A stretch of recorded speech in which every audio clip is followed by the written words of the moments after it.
Our mission is the liberation of Griswold. I'll explain the details. Griswold is protected by the Atmos ring-powered meson cannon.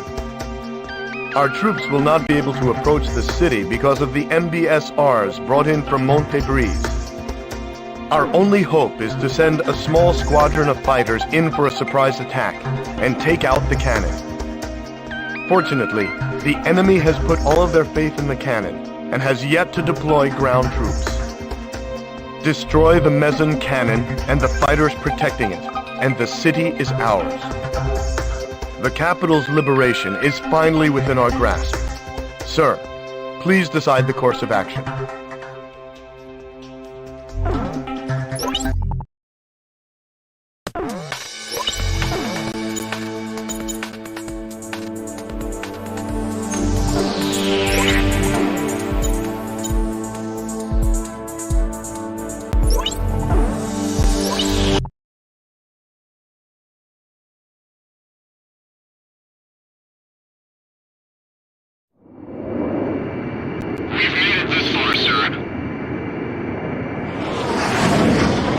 Make them out now, the Atmos ring and the Gaius Tower. Makes me sick. Look at them, acting like they own the place. Ninox 2, you're too far ahead. Please stay on alert. Damn it! We're so close. If it weren't for that cannon, we'd be in already. Wait! I'm getting readings from the meson cannon. Ninox 2's been shut down.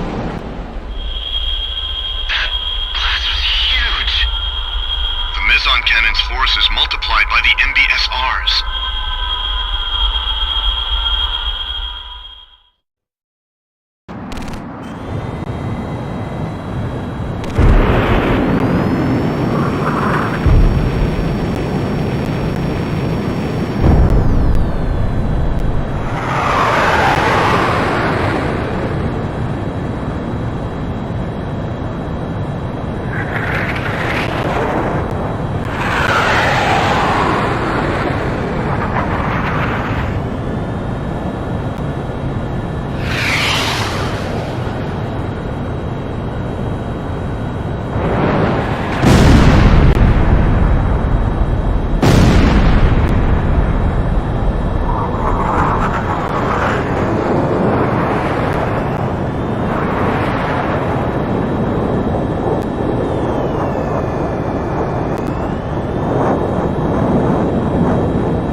With each passing day, news of new Aurelian victories came pouring in. The Southern Cross's action spurred the surviving Aurelian troops to battle.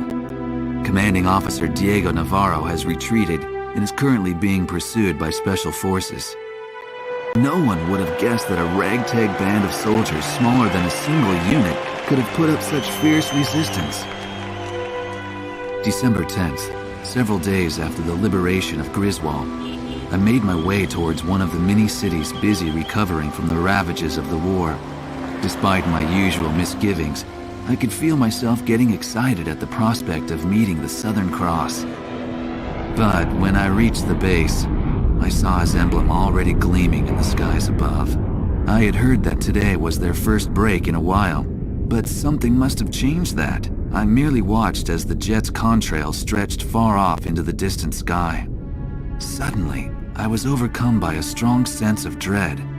The misappropriated financial and material resources were on a scale much greater than the airborne fortress alone could account for. Would the weapon at Griswold prove to be the missing piece to the puzzle?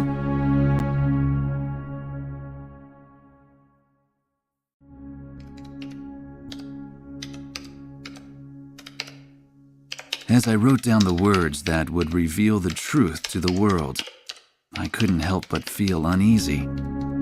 It said that the only true winners in any war are those who achieve what they intended. Diego Navarro had left Aurelia's capital in defeat, Yet, his goal of increasing arms exports had been achieved. It seemed as though he may be the true victor in this war.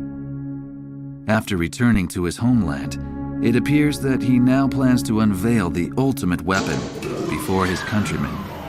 Satellite images of the Archelon fortress will provide the backdrop for his speech to the world. Such audacity must come from his confidence in this ultimate weapon, Fenrir. "There's no such thing as a foolproof plan," I whispered to myself as I watched the sun slowly wheel across the sky overhead. Even the country's hero, still in the heat of battle, hadn't returned home for the celebration of victory. The Southern Cross will ensure Navarro's plan ends in failure. Ain't that right?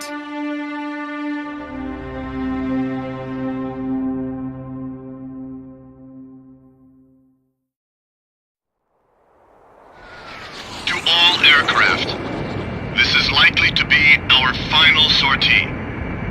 Unlike you, fighting on the front lines, I stay behind and watch the battle through my monitor. I'm in no position to ask anything from you, but please allow me this one request. End this war and come back home to Aurelia. That is all. This is Aquila 1. Roger that. We need to make certain that nothing like this ever happens again. Isn't that right, Southern Cross? Our lives are in your hands, Southern Cross. Lead the way. We've got a reading on radar. Multiple targets. Aurelian fighters confirmed. Send out the Elect Squadron. Affirmative. Elect 1 taking off. Elect 2 taking off.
By the time the images of the exploding Archelon fortress and Fenrir faded from the stadium screen, Lesas commanding officer Diego Navarro had long since disappeared. With the true motives behind the war made public and his subsequent failure to regain power, Diego Navarro fled from Lesath. Although there is no more reason to fight, surviving Lesath soldiers continue to put up pockets of resistance across Aurelia. With their leader and direction lost, it's difficult to imagine them ever being victorious. Surrendering units have started to appear, And even I have the feeling that my story on the end of this war isn't far off. Still, with all the coverage of the war's closure, my work here is still not finished. Since I'll be here a while, chasing after that story on the Southern Cross doesn't sound half bad.